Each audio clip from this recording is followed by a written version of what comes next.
Hello everyone. तो हम लोग हमेशा कुछ ना कुछ नया सीखते हैं। तो आज भी हम कुछ ऐसी ज़िंदगी के बारे में जानने वाले हैं जिन्हें अपने काम के सिलसिले में हमेशा एक जगह से दूसरी जगह जाना पड़ता है और इनका जीवन भी कुछ आसान नहीं होता। ये होते हैं वो श्रमिक जिनको अपने जीवन यापन के लिए जगह जगह काम को अक्सर बदलना पड़ता है, क्योंकि इनकी नौकरी कोई फिक्स नहीं होती। मान लीजिए अगर कहीं काम चल रहा है तो वो उस कुछ महीने तो वहाँ रहेंगे, लेकिन जब वो बिल्डिंग बन के या इमारत बन के तैयार हो जाती है तो उस जगह से इन्हें फिर से कहीं दूसरी जगह जाना पड़ता है। और साथ ही साथ जहाँ ये काम करते हैं उन्हें कितने तरह की चुनौतियों का सामना करना पड़ता है।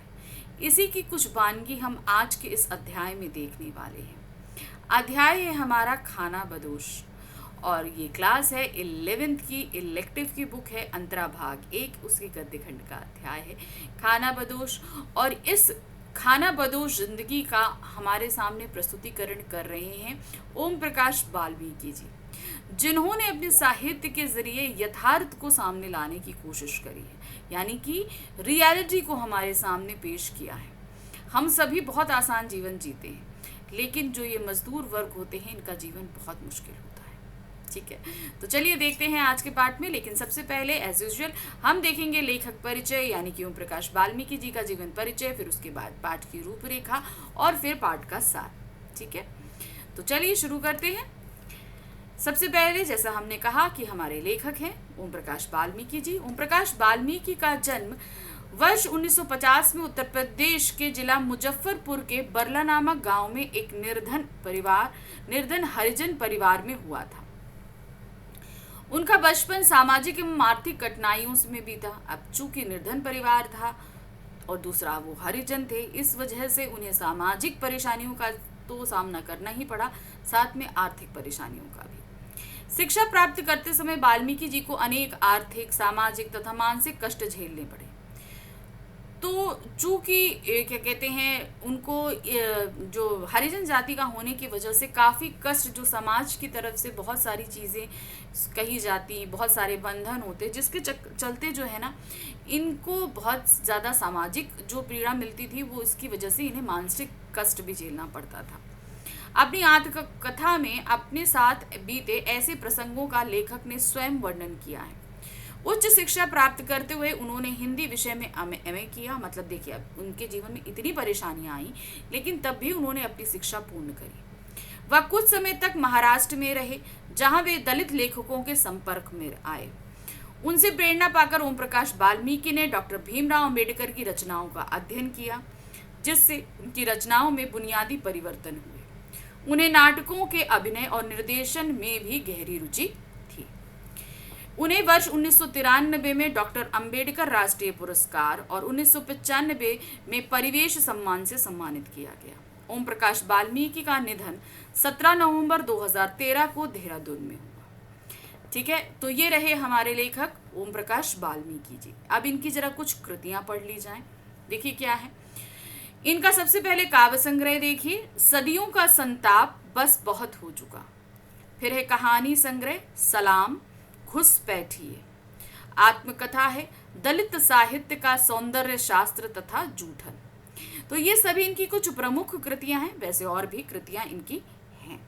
अब आ जाते हैं हम पाठ की रूपरेखा पे, जो पाठ हम पढ़ने वाले हैं। खाना बदोश।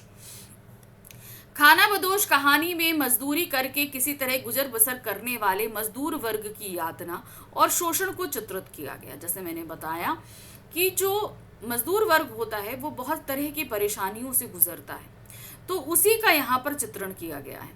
यदि वे ईमानदारी से मेहनत मजदूरी करके सम्पन्नता पूर्वक जीवन यापन करना चाहते हैं, तो समाज में कुछ समृद्ध और ताकतवर लोग उन्हें जीने नहीं देते। अगर ये लोग ये मान लेते हैं कि चलो हम बहुत मेहनत करेंगे, सब कुछ करके मजदूरी करके अपने लिविंग ऑफ स्टैंडर्ड को सुधारेंगे, तो समाज में ऐसे बहुत से ताकतवर लोग होते हैं जो इनको आगे नहीं बढ़ने देते। ये अगर एक कदम आगे बढ़ते हैं तो कोई इनको 2 कदम पीछे की तरफ खींच लेता है, यानी कि इनको इतना परेशान करता है ताकि ये आगे ना बढ़ पाए। कहानी इस बात की ओर भी संकेत करती है कि मजदूर वर्ग हमारे समाज की जातिवादी मानसिकता से नहीं उबर पाया है, यानी कि समाज में जो जाति का ढांचा बना हुआ है वो वर्ग इससे भी अभी उभर कर सामने नहीं आया। आप ये इस पाठ में ये भी देखेंगे, ये जातिगत जो विचारधारा है, लोगों में भेदभाव है, ये भी आपको यहाँ पर देखने को मिलेगा, जिसे जसदेव व असगर ठेकेदार के माध्यम से लेखक ने भली भांति चित्रित किया। तो इस पाठ में जो है जसदेव जो कि एक खुद मजदूर है, वो उसके माध्यम से, और असगर जो ठेकेदार है उसके माध्यम से यहाँ पर उजागर करी है, वो है जातिगत आपकी जो ऊंच नीच की भावना रखी जाती है उसको। ठीक है, तो चलिए शुरू करते हैं ये चैप्टर। यहाँ पर सबसे पहले हम देख रहे हैं ईंट बनाने की प्रक्रिया। अब चूंकि ये पूरी कहानी का जो बैकग्राउंड है वो एक भट्टे का है, जहाँ पर एक मजदूर काम कर रहा है, सुकिया। तो इसलिए उस भट्टे के बारे में आपको जानना जरूरी है कि भट्टे में किस तरीके से काम होता है, क्योंकि सुकिया और उसकी वाइफ वहीं पर काम कर रहे हैं। तो चलिए देखते हैं क्या है। सुकिया के हाथ की पथी कच्ची ईंटें पकने के लिए भट्टे में लगाई जा रही हैं। सुकिया कौन है? मजदूर है, जिसकी कहानी जो हमारा केंद्र बिंदु है। भट्टे की गलियारे में झरोकेदार कच्ची ईंटों की दीवार देखकर सुकिया आत्मिक सुख से भर गया है। अब चूंकि उसने खुद ईंटें बनाई हैं तो वो बहुत खुश है इन ईंटों को देखकर, और सेटिस्फाइड भी है कि हाँ, मेरे से इतनी अच्छी ईंटें बनी हैं। देखते ही देखते हजारों ईंटें भट्टे के गलियारे में समा गई। अब भाई कच्ची ईंटें बनाई जाती हैं, फिर उन्हें कहाँ लगाया जाता है? भट्टे में लगाया जाता है, ताकि वो पक जाए। ईंटों के बीच खाली जगह में पत्थर का कोयला, लकड़ी, बुरादा, गन्ने की बाली भर दी जाती है। अब क्या करते हैं, ईंट जो रखते हैं वो ऐसे से करके रखते हैं, जिससे क्या ईंटों के बीच जाली बनती है। अब इनको पकाने के लिए उसमें बहुत सारी चीज़ें उस भट्टे के अंदर डाली जाती हैं। तो वही क्या क्या चीज़ें होती हैं, खाली जगह पर कोयला है, लकड़ी उसका बुरादा है, गन्ने की बाली आदि भरा जाता है, ताकि वहाँ पर आग बहुत तेज हो सके और ईंटें जो हैं वो पक सके। मजदूर मोरियों से भट्टे में कोयला, बुरादा आदि डाल रहे हैं, मोरियों से। ठीक है, मोरी मतलब एक लंबा सा होता है जिससे डाला जाता है। भट्टे की मोरी मतलब उसमें डाला जाता है, एक जगह खुली जगह होती है, वहां से वो सारा बुरादा रौदा करके डाला जाता है ताकि सब जगह हो। और ये जगह बहुत ही रिस्की होती है, क्योंकि यहाँ से आग भी बहुत तेजी से निकलती है। भट्टे की मोरी पे काम करना जोखिम भरा था, जहाँ थोड़ी सी असावधानी भी मौत का कारण बन सकती थी। भट्टे की चिमनी धुआं उगलने लगती थी। भाई वहां से आग जल रही है, इसलिए वहां पे काम करना मुश्किल, और चिमनी से धुआं निकल रहा है। यह धुआं मीलों दूर से दिखाई पड़ जाता था। हरे भरे खेतों के बीच गहरे मटमैले रंग का यह भट्टा एक धब्बे जैसा दिखाई पड़ता था। मानो और सुखिया का परिचय। अब मानो और सुखिया कौन है? भाई उस भट्टे पे काम करने वाला मजदूर है सुखिया, मैंने आपको बता दिया, उसकी बीवी है मानो। मानो और सुखिया महीना भर पहले ही इस भट्टे पर आए हैं, दिहाड़ी मजदूर बनकर। दिहाड़ी मजदूर मतलब आज जितना काम करेंगे उतना पैसा आपको मिलेगा। मतलब आज आपने 100 ईंटें बनाई या 1000 ईंटें बनाई तो उसके हिसाब से इनको पैसा मिलता था, तो इसको बोलते थे दिहाड़ी, यानी कि आप पूरा दिन काम करो और शाम को पैसा ले लो। हफ्ते भर का काम देकर असगर ठेकेदार ने सुखिया से कहा था कि सांचा ले लो और ईंट पाथने का काम शुरू कर दो। तो यहाँ पर आए थे दिहाड़ी मजदूर बन के, और फिर इन्हें सुखिया ने काम अच्छा किया तो उसे ईंट पाथने के काम पे लगा दिया। 1000 ईंट के रेट से अपनी मजदूरी ले लो। मतलब क्या था, 1000 ईंट बनाओ और अपनी मजदूरी ले जाओ। कुछ डिसाइड हुआ होगा कितने पैसे। भट्टे पर लगभग 30 मजदूर थे जो वहीं काम करते थे। भट्टा मालिक मुख्तार सिंह और असगर ठेकेदार सांझ होते ही शहर लौट जाते थे। तो क्या होता था, उस भट्टे का जो मालिक था उसका नाम था मुख्तार सिंह, और उसका जो ठेकेदार था वो था असगर। पूरा दिन वो लोग वहीं रहते और शाम को होते ही वो लोग कहाँ चले जाते थे? शहर चले जाते थे, क्योंकि भट्टा शहर के दूर था। शहर से दूर दिन भर की गहमा गहमी के बाद ये भट्टा अंधेरे की गोद में समा जाता। ठीक है, दिन भर वहां पर भाई बहुत काम होता, लेकिन रात में क्या होता? पूरा सन्नाटा, कुछ नहीं। नेक्स्ट आते हैं सुखिया की पलायन संबंधी विचारधारा। अब चूंकि उसे अपने काम के सिलसिले में अपने गांव को छोड़कर यहाँ आना पड़ा, तो इसके बारे में उसका जो भी विचारधारा रही वही यहाँ पर प्रस्तुत की गई है। सुखिया के मन में एक बात बैठ गई थी कि नर्क की जिंदगी से निकलना है तो कुछ छोड़ना भी पड़ेगा। यानी कि हम चाहते हैं कि अच्छा जिए तो कुछ छोड़कर, इसीलिए वो लोग अपना गांव छोड़कर यहाँ आए थे। मानो अपना गांव छोड़ने को तैयार नहीं थी उसकी बीवी। जब ये हुआ था कि भाई गांव छोड़कर चलो शहर में काम करते हैं, तो मानो जो है वो गांव छोड़कर आना नहीं चाहती। लेकिन सुखिया का मानना था कि भाई अगर हम बाहर निकलकर काम नहीं करेंगे तो शायद हमारा जीवन सुधर नहीं पाएगा उतना। वह सुखिया से वाद विवाद करती है, परंतु मानो कि हर बात का एक ही जवाब था उसके पास। बड़े बूढ़े कहा करेंगे कि आदमी की औकात घर से बाहर कदम रखने पर ही पता चलती है। घर में तो चूहा भी सूरमा बना बना रहे। तो मतलब क्या है, वो लोग बताते हैं कि बूढ़े कहते थे कि इस तरीके से कि भाई आदमी जो है वो एक्चुअल में क्या है, ये घर से बाहर रहकर उसे पता चलता है। घर उसका कंफर्ट जोन होता है। कांधे पर यूं लंबा लठ घर के चलिए वाले चौधरी शहर में सरकारी अफसरों के आगे सीधे खड़े ना हो सके। यानी कि गांव में जो अपने कंधे पर लठ लेकर चलते हैं चौधरी, वो शहर के अफसरों के सामने सीधे खड़े होने की हिम्मत भी नहीं करते हैं। बुढ़ी बकरियों की तरह मिमियाते हैं, यानी कि मेमे करते हैं। यहाँ शहरों दहाड़ते हैं और वहाँ मिमियाते हैं, और गांव में किसी गरीब को आदमी भी ना समझें। और यहाँ जहाँ शहर जाकर मिमियाते हैं, उन्हें गांव में ये लोग क्या हैं, सभी लोग इनको बकरी की तरह लगते हैं। मतलब एकदम कुछ नहीं समझते हैं, गरीब को आदमी तक नहीं समझते हैं। तो वही चीज़ इन्होंने बताया कि भाई अगर हम गरीबों को अपने इन जो चौधरी लोग हैं इनसे, अगर भाई चौधरी लोग, यहाँ पर देखो इस सिंपल बात से बताया कि चौधरी लोग अपर जाति के लोग हैं, जो लोग क्या करते हैं, गरीबों का शोषण करते हैं, और जिसकी वजह से जिनसे वो छुटकारा पाने के लिए गाँव से शहर आता है। ठीक है।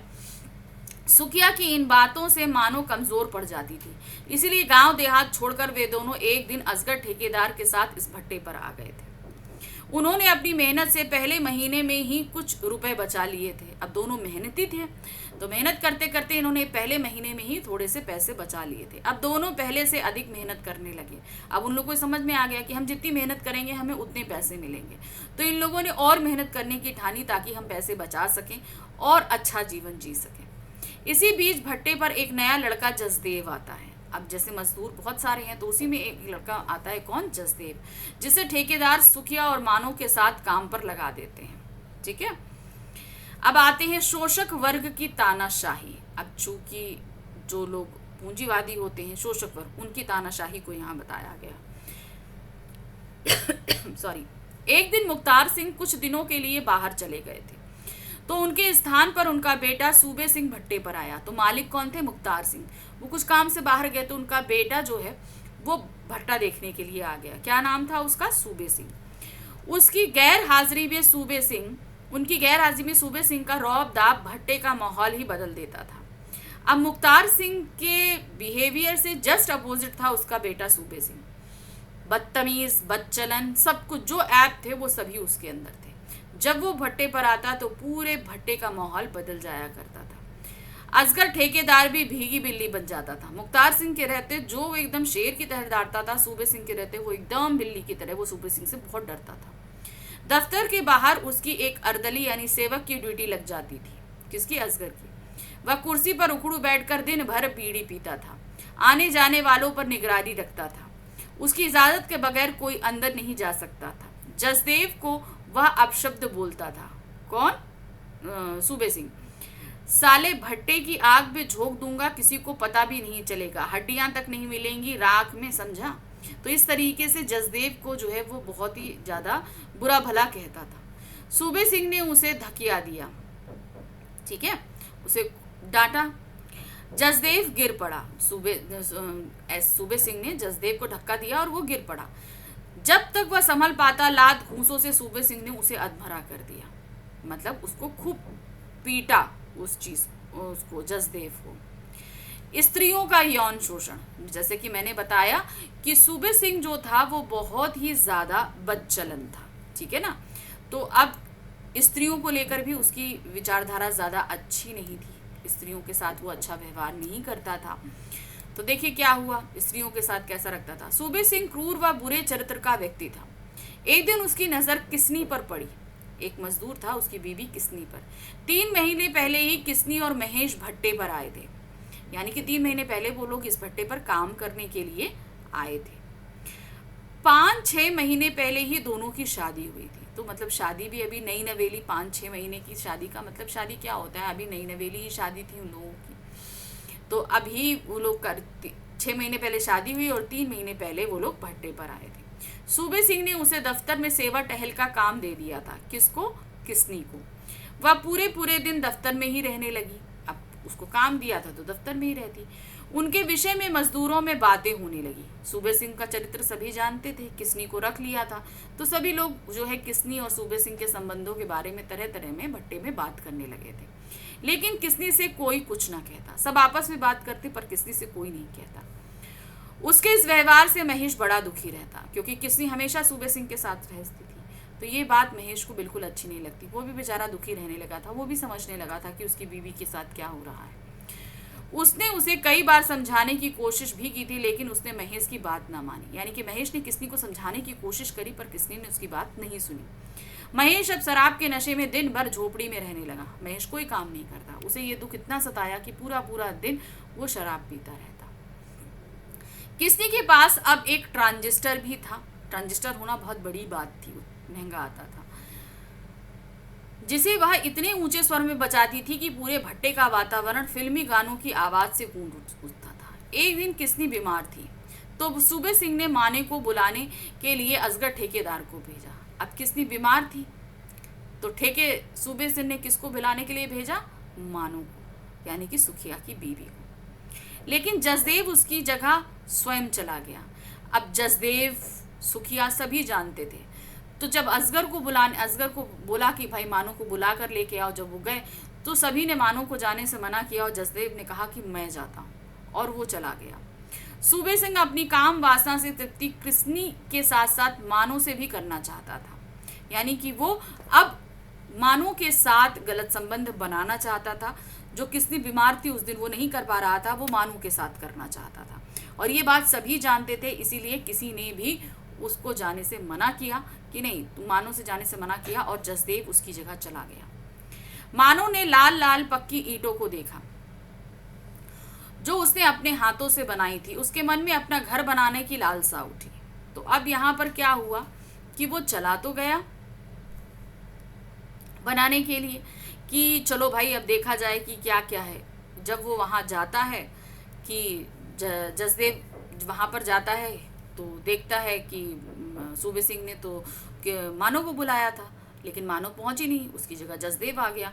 तो उसको बहुत गुस्सा आता है और वो क्या करता है, जसदेव की खूब पिटाई कर देता है। खूब पिटाई करता है जसदेव की कि भाई मैंने तो उसको बुलाया था, तो तुम कैसे चले आए। तो इस वजह से वो थोड़ा सा मतलब जसदेव को बहुत चोट लग जाती है। अब इस बात पर भाई सूबे सिंह तो बहुत गुस्सा हो जाता है। अब सभी को ये चीज़ समझ में आ चुकी थी कि अब सूबे सिंह का कहर सुखिया और मानो पर टूटेगा, और कहीं ना कहीं सुखिया और मानो को भी इस चीज़ का अंदाज़ा था।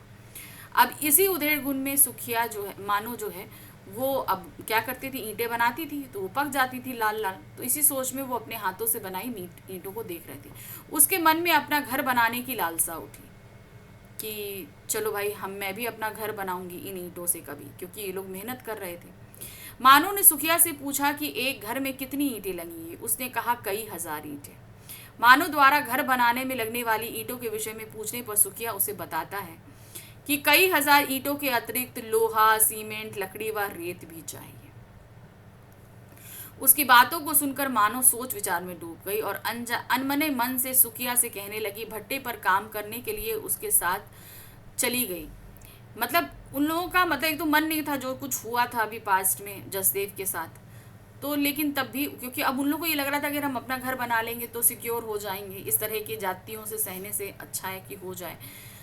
लेकिन तब भी वो जो है बात होती है, लेकिन रह जाती है आखिर में उस सपनों की कहीं ना कहीं बात। लेकिन पूरे दिन रात उसके मस्तिष्क में पक्की लाल ईंटों का घर बनाने का सपना गूंजता रहता है। अगली सुबह मानो को देर तक सोया हुआ पाकर सुखिया चिंतित होता है। उसका अनमने ढंग से उठना और बिस्तर पर बैठना उसको अखरने लगता है, क्योंकि उसका सपना कहीं ना कहीं अधूरा रह रहा था, इसलिए वो थोड़ी सी परेशान थी। उसके द्वारा काम पर चलने के लिए कहने पर वह पुनः उनसे प्रश्न करती है कि क्या वे पक्की ईंटों का अपना घर नहीं बना सकते। सुखिया उसे आश्चर्य से देखते हुए कहता है कि घर बनाने के लिए बहुत सारे रुपयों की आवश्यकता होती है। मानो द्वारा भट्टे पर स्वयं के घर के लिए ईंटें बनाने की बात कहने पर वह उसे कहता है कि इन ईंटों पर उनका कोई अधिकार नहीं है। ये ईंटें हम बना तो रहे हैं, पर ये ईंटें हमारी नहीं हैं। वे तो केवल मजदूर हैं। मानो उनसे प्रश्न करती हैं कि क्या वे अत्यधिक मेहनत व बचत करें तो भी अपना घर नहीं बना सकते। उन्होंने सोचा कि अगर हम बहुत मेहनत करें, बचत करें, तो क्या हम अपना घर नहीं बना सकते? जिस पर वह कहता है कि यदि वे पूरे जीवन भी बचत करें तो भी वे अपना घर नहीं बना सकते हैं। मानो कड़ी मेहनत कर अपना घर बनाने का प्रण लेती है कि नहीं, हम अपना घर जरूर बनाएंगे। सुखिया भी उसकी इच्छा का सम्मान करते हुए कड़ी मेहनत करना शुरू कर देते हैं। दोनों खूब मेहनत करते हैं। सूबे सिंह द्वारा जसदेव को पीटना, जो चीज मैंने अभी बताई ना कि किस तरीके से पीटा गया। एक दिन किसनी बीमार थी तो सूबे सिंह ने मानो को बुलाने के लिए असगर ठेकेदार को भेजा। सूबे सिंह की मंशा सुखिया की मना स्थिति को भांपते हुए जसदेव मानो को रोकते हुए उसे ठेकेदार के साथ चला जाता है। कि मतलब अब सूबे सिंह ने किसनी बीमार थी तो वो मानो को बुलाया, जैसा कि अभी बताया गया आप लोगों को। तो वो मना कर दे, सब लोग जान जाते हैं, जसदेव भी जान जाता है, सुखिया भी जान जाती है कि भाई मानो को क्यों बुलाया गया है। तो जसदेव मना कर देता है मानो को जाने के लिए, नहीं तुम मत जाओ। और असगर के साथ जसदेव खुद चला जाता है, जबकि असगर जसदेव को बहुत समझाता है कि तुम मत जाओ, नहीं जाओ, लेकिन जसदेव नहीं मानता है और वो असगर के साथ जाता है। जसदेव को आता देख सूबे सिंह उसे अपशब्द कहने लगता है, बहुत गाली देता है। जसदेव द्वारा विरोध पर वह उसे पीटना आरंभ कर देता है। भाई बहुत गाली गलौज करने पर जसदेव भी कुछ कह देता है। इतने में सूबे सिंह को गुस्सा आ जाता है और वो जसदेव को मारना शुरू कर देता है। लेकिन सभी मजदूरों को आता देख वह वहां से भाग जाता है। कौन? सूबे सिंह। जैसे देखता भाई इतने सारे मजदूर आ रहे हैं तो जसदेव को छोड़ के वो भाग जाता है। सूबे सिंह और मानव उसे उठाकर झोपड़ी में ले आते हैं। सुखिया इस घटना से अत्यधिक क्रोध में था कि जो कुछ मजदूरों के साथ हो रहा था वो उसे बिल्कुल अच्छा नहीं लग रहा था। तो मानो अत्यधिक चिंता में, क्योंकि वह किसनी नहीं बनना चाहती थी। वो जानती थी कि किसनी के साथ क्या हो रहा है, वो किसनी नहीं। वो जानती थी कि भाई ये तो भट्टे का मालिक है, वो कभी भी ऐसा कर सकता है। तो उसको भी अब आज तो टल गई मुसीबत, लेकिन आगे तो नहीं टलेगी ना हर बार। पूरे भट्टे पर इस घटना के बाद एक सन्नाटा छा जाता है। रोजाना बाहर रहने वाला बूढ़ा बिल से आया भी आज अपनी झोपड़ी में चला गया। मतलब एक बुजुर्ग था, वो भी जो है अपनी झोपड़ी में ही रहने लगा। किसनी के ट्रांजिस्टर की आवाज भी उसे सुनाई नहीं दे रही थी, यानी किसनी को भी ये चीज का अंदाजा था। जसदेव द्वारा रोटी लेने से मना करना। अब जैसे कि जसदेव जो आया था वो ऊंची जाति का था और सुखिया और मानो नीची जाति के थे। तो अब जिस दिन जसदेव की पिटाई हुई, सुखिया उसके लिए खाना बनाती है, लेकिन जसदेव वो खाना लेने से मना कर देता है। देखिए क्या है, मानो रोटियां बना रही थी। सुखिया उसके प्रति अत्यधिक चिंतित हो उठता है। स्वयं मानो अपने को वहां सुरक्षित महसूस करने लगती है, लेकिन उसे सुखिया का पूरा विश्वास था कि सुखिया उसके साथ कुछ गलत नहीं होने देगा। वहां रोटियां लेकर जसदेव को देने के लिए जाने लगती है, लेकिन सुखिया उसे रोकते हुए कहता है कि वह ब्राह्मण है और उसके हाथों की रोटी नहीं खाएगा। अब वो सोचे कि भाई उसको इतनी पिटाई हुई है, वो अपना खाना तो आज बना नहीं पाएगा, तो चलो मैंने खाना बनाया है, उसने मेरे लिए पिटाई खाई है तो मैं उसके लिए खाना दे आती हूँ। तो वो लेके जाती है तो वो मना कर देता है कि सुखिया मना करता है, रोकता है उसे कि मत जाओ, वो ब्राह्मण है, तुम्हारे हाथ का खाना नहीं खाएगा। लेकिन सुखिया नहीं मानती है और जाती है उसके लिए खाना लेकर। मानो इसके उपरांत भी रोटी लेकर जसदेव के पास चली जाती है। वह उसे रोटी खाने के लिए कहती है, किंतु वह भूख लगने के उपरांत भी रोटी खाने से मना कर देता है। उसे भूख लगी होती है लेकिन वो मना कर देता है, क्योंकि भाई वो ब्राह्मण है, वो कैसे सुखिया के हाथ की रोटी खा सकता था। वह उसकी मना स्थिति को भांपते हुए उससे प्रश्न पूछती है, भूख नहीं है या कोई और बात है? वो समझ जाती है। जसदेव उसी से प्रश्न पूछ लेता है, और क्या बात हो सकती है? वह सुखिया द्वारा बताए गए कारण का उल्लेख करके वहां से चली जाती है। सुखिया ने जो बात कही थी ना, उसने सीधे जसदेव ने पूछा और क्या बात हो सकती है, तो सुखिया ने सीधे कहा कि भाई तुम ब्राह्मण हो, तुम मेरे हाथ की रोटी नहीं खा सकते हो। यही कहकर वो वहां से चली जाती है। अपनी झोपड़ी में आकर वह भूखे पेट ही लेट जाती है और जसदेव को भूखा होना अखर रहा था, क्योंकि वो उसके लिए मार खाया था। वो भूखा था तब भी वो रोटी नहीं खा रहा था, तो वो भी बिना खाए लेट जाती है और उसे ये बात बहुत चुभती है और चुपचाप वो लेटी रहती है। जसदेव को अपने साथ पाकर सूबे सिंह के विरुद्ध संघर्ष के लिए एक ताकत की अनुभूति हो रही थी।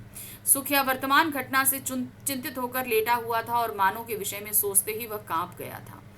तो यहाँ पर जसदेव पास साथ था, सूबे सिंह का विरोध था, तो सुखिया थोड़ा ताकतवर तो महसूस कर रहा था, लेकिन उसे कहीं ना कहीं जो है मानो की चिंता सता रही थी। सुखिया और मानो को परेशान किया जाना।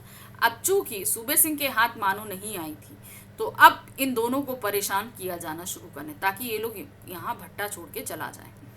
सूबे सिंह के इस व्यवहार से जसदेव के भीतर दहशत पैदा कर दी थी। जसदेव जो मानू के साथ खड़ा था, उस दिन अपनी पिटाई के बाद भी डर गया था और फिर वो पीछे हट जाता है इन दोनों का साथ देने से। उसने उसके इस रूप को कभी कल्पना भी नहीं की थी। सुबह होते ही वह असगर ठेकेदार से मिलता है और उसके समझाने पर उसके व्यवहार में परिवर्तन आ गया। असगर उसे समझाता है कि तुम इस मैटर से दूर रहो, और जसदेव मान जाता है और सुखिया, मानो और सूबे सिंह के बीच से हट जाता है, जिसे मानो ने पहचान लिया था। अब जसदेव पीछे हट चुका है, ये चीज मानो समझ चुकी थी, लेकिन वह कोई प्रतिक्रिया व्यक्त नहीं करती है। मानो को अपने षड्यंत्र में फंसता ना देखकर सूबे सिंह असगर ठेकेदार को उन्हें परेशान करने के लिए कहता है। मानो को बार बार वो अपने चक्कर में फंसाना चाहता है, मगर मानो नहीं फंसती। तो सूबे सिंह डिसाइड कर लेता है कि अब इन दोनों को परेशान करना है, और इसके लिए वो असगर ठेकेदार का साथ लेता है। मानो उसकी मंशा को जान रही थी। मानो जानती थी कि सूबे सिंह और असगर मिलकर क्या कर रहे हैं, लेकिन अपना घर बनाने की इच्छा को लेकर वह दोगुने उत्साह से काम किया करती थी। तब भी वो वहां पर बहुत मेहनत से काम करती रहती है। उसे परेशान करने के लिए सूबे सिंह सुखिया से ईंट पाथने का सांचा वापस लेकर उसे भट्टे की मोरी पर लगा देता है। मतलब भट्टे का सबसे खतरनाक जगह, वहां पर काम करने के लिए वो सुखिया को भेज देता है। जसदेव का व्यवहार भी बदल गया था। वह उसे आदेश देने लगता है। वह उसके आदेश को मानकर ईंटों की दीवार की शक्ल में खड़ी कर अगले दिन के लिए जगह खाली कर झोपड़ी में चली जाती है। यानी कि अब क्या था, जसदेव भी मानू और सुखिया पे ऑर्डर करने लगा था, नहीं ऐसे काम करो, वैसे नहीं वैसे काम करो, और सुखिया और मानू उसके बात को मानते थे। अगली सुबह वह जल्दी ही से अपने सभी काम निपटाकर सूरज के निकलने से पहले ही भट्टे पर पहुंच जाती है। अब सुखिया मानो को ये था कि भाई हम ज़्यादा मेहनत करेंगे, तो सुबह सुबह अर्ली मॉर्निंग उठ के सूरज निकलने से पहले ही अपने सारे काम निपटा के वो भट्टे पर ईंट बनाने के लिए पहुंच जाती है। लेकिन वहां की स्थिति देखकर वह दंग रह जाती है। उसकी बनाई हुई सभी ईंटें टूटी फूटी थी। अब इन लोगों को मजदूरी कैसे मिल रही थी? 1000 ईंटें पर पैसा मिलता था। अब रात में मानो और सुखिया मानो ईंटें बनाकर गई। सुबह उसने सोचा कि भाई जो ईंटें बच गई उन्हें सुबह बनाएगी आके जल्दी से, उसकी ईंटें हो जाएंगी, उसे मजदूरी मिल जाएगी। अब वो जब सुबह आती है और अब वो जो एक दिन पहले ईंटें बना के गई थी, उसे रात में किसी ने तोड़ दिया। वो देखकर बहुत रोती है, क्योंकि उसकी मेहनत सारी बेकार गई थी। टूटी ईंटों को देखकर मानो और सुखिया का सपना टूट गया। सपना क्या था? अपना घर बनाने का, मेहनत करके पैसे जमाने था। उन्हें समझ में आ गया। असगर ठेकेदार ने कहा, इन टूटी फूटी ईंटों की मजदूरी हम नहीं देंगे। कि मतलब भाई उनको तो मजदूरी क्या मिलनी थी पूरी ईंटों की, पर ईंटें तो अभी टूटी थी। तो उसने साफ कहा कि भाई टूटी ईंटों की तो मजदूरी नहीं दे सकते। उसने उनकी रही सही उम्मीदों पर भी पानी फेर दिया। मानो ने सुखिया की ओर डगडगाई आंखों से देखा। अब चूंकि एक दिन की पूरी मेहनत, मजदूरी, सब कुछ चला गया था, तो बहुत हताश थे दोनों। सुखिया के चेहरे पर तूफान में घर टूट जाने की पीड़ा छलछला रही थी। कि जब अपना घर जैसे टूटता है ना, वो दर्द उसके चेहरे पे साफ दिख रहा था। उसे लगने लगा था जैसे तमाम लोग उसके खिलाफ थे। मतलब वो इस भट्टे पे काम तो कर रहा था, लेकिन सभी उसके खिलाफ हो चुके थे। उसे इस चीज का एहसास हो चुका था। तरह तरह की बाधाएं उसके सामने खड़ी की जाने लगी। वहां रुकना उसके लिए कठिन हो गया था। उसने मानो का हाथ पकड़ा। चल, ये लोग हमारा घर ना बांटने देंगे। पक्की ईंटों के मकान का सपना उनकी पकड़ से फिसल कर और दूर चला गया था। वो समझ गए थे कि अब यहाँ रहकर काम करना मुश्किल था, क्योंकि दिन प्रतिदिन उनके सामने किसी न किसी तरह का नया चैलेंज खड़ा कराया जा रहा था। उनकी मुसीबतें बढ़ाई जा रही थी। सुखिया मानो का हाथ पकड़ता है और कहता है, चलो यहाँ से, अब ये लोग हमारा सपना पूरा नहीं होने देंगे, अर्थात अब हमारा घर ये लोग नहीं बनने देंगे। मजदूरों का खाना बदोश रूपी जीवन। मानो और सुखिया सब कुछ छोड़कर चल पड़े, एक खाना बदोश की तरह। खाना बदोश लोग जानते हैं ना, कि जहाँ भाई उनको काम मिलता है वो वहीं पर बसेरा बना लेते हैं, फिर काम हो गया फिर आगे चल देते हैं। जिन्हें एक घर चाहिए था रहने के लिए। मानो के सीने में एक टीस उभरी थी। उसके होंठ फड़फड़ाए हुए थे कुछ कहने के लिए, लेकिन शब्द घुट कर ही रह गए थे। टूटे हुए सपने के कांच उसकी आंखों में किरकिरा रहे थे। वह भारी मन से सुखिया के पीछे पीछे चल पड़ी थी, अगले पड़ाव की तलाश में, एक दिशाहीन यात्रा पर जिसकी कोई मंजिल नहीं। उसने एक जगह पर यहाँ पर रहकर सपना देखा था कि वो अपना घर बना लेगी और इस खाना बदोश ज़िंदगी यानी कि डेली अपने लिए नया घर ढूंढने से वो बच जाएगी। लेकिन यहाँ उसके लिए वो मुसीबतें खड़ी हो चुकी थी कि अब उसका वहाँ रहना मुश्किल था। दिल में दर्द, तकलीफ, आंखों में आंसू लेकर वो फिर से एक नई तलाश में चल पड़े थे, नई काम करने की जगह, नई रहने की जगह ढूंढने के लिए। तो ये कहानी यहाँ ख़त्म हुई और इस तरीके से हमने देखा कि लेखक ने एक ऐसे जीवन की वानगी हमारे सामने प्रस्तुत करी जो बहुत ही मुश्किल होता है। उनके पास मेहनत तो करना होता ही होता है, लेकिन इसके अलावा भी बहुत सारी चुनौतियाँ उनका सामना करना पड़ता है। और कभी कभी ऐसी चुनौती जिसके लिए उनको किसी एक को चुनना पड़ता है, जैसा कि मानो के साथ हुआ। या तो अपने सपने को चुने या तो अपनी इज्जत को। तो ऐसे ही ये कहानियाँ जो हमें बहुत इमोशनल कर रही हैं, बहुत सारी हैं जो हमारे इस बुक में हैं, तो जिनको हम लेकर आते रहेंगे, पढ़ते रहेंगे। अब हम मिलेंगे अपने नेक्स्ट चैप्टर के साथ, लेकिन उससे पहले फटाफट चैनल को लाइक, सब्सक्राइब, शेयर कीजिए। अगर आपको हमारे बनाए हुए वीडियोस अच्छे लगते हैं तो इन्हें ज़रूर आगे शेयर कीजिएगा और चैनल को सब्सक्राइब भी कीजिएगा, लाइक भी करिएगा। आप टेलीग्राम चैनल ज्वाइन कर सकते हैं जिसका लिंक आपको नीचे डिस्क्रिप्शन में दिया गया है। ठीक है, चलिए मिलते हैं आप अपने नेक्स्ट वीडियो के साथ। Thank you for watching, bye bye.